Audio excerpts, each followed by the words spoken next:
My nephew shared a series of videos entitled The Genius of Islam with me a few days back. It was by Daniel Hakikaju, who runs a YouTube channel called The Muslim Skeptic. In it, he has explained the Islamic logic in a very effective manner. I do sometimes make reference to good work of some intellectuals in their promoting of the Islamic message, and intend to be doing a video on Daniel Hakikaju's Genius of Islam too soon, inshallah. The intellectuals and academics are able to articulate the Islamic perspective way better than most of us regular Muslims can. Therefore, they're valued and appreciated by the Mass Ummah for their abilities and efforts.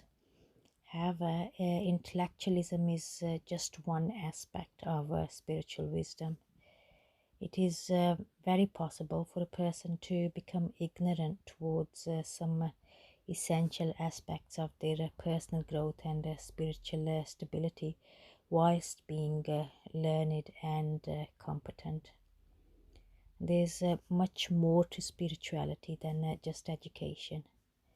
I believe it is possible even for a person who may belong to an Amazon tribe isolated from the world to have a noble heart more rooted in the intrinsic truth than someone with the knowledge of quantum physics and a PhD in history and theology, etc.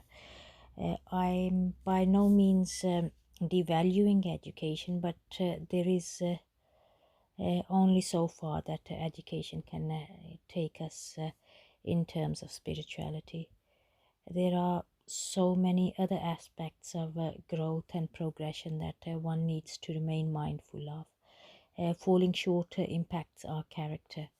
Despite mentioning in my videos about the remarkable work that some intellectuals do in propagating the Islamic message, there are often aspects of their spirituality that I may not agree with. Adab, or respect, is a major component of piety. By adab, I mean respect for all that is sacred.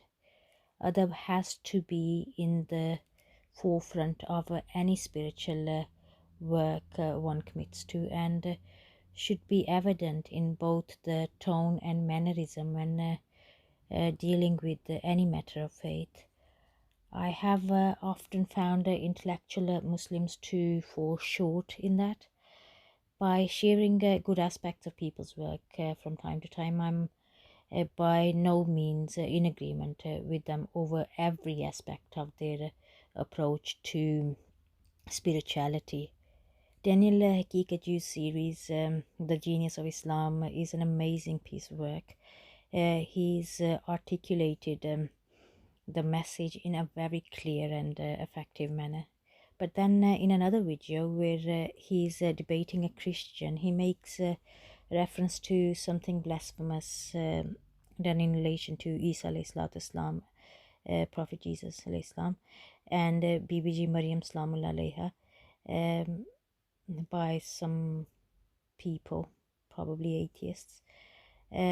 In He mentions it in a tone that's loud and not discreet, and he went on to needlessly repeat it after it had already been made clear what acts and statements were being referred to. There was, it's completely unnecessary for it to be repeated over and over and over, and it was against other.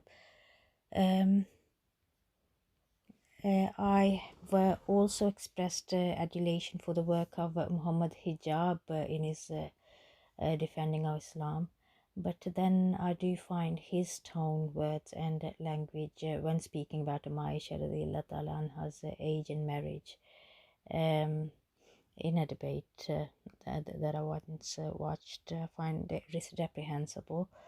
I mentioned also Hamza Yusuf too in a previous video, but find it against adab for him to have referred people to watch Gary Will's videos, when Wills has expressed issues over certain verses in the Quran Majid and over aspects of Islamic Sharia. Education can be detrimental if it does not humble us. Success can be a failure if it's not humble us.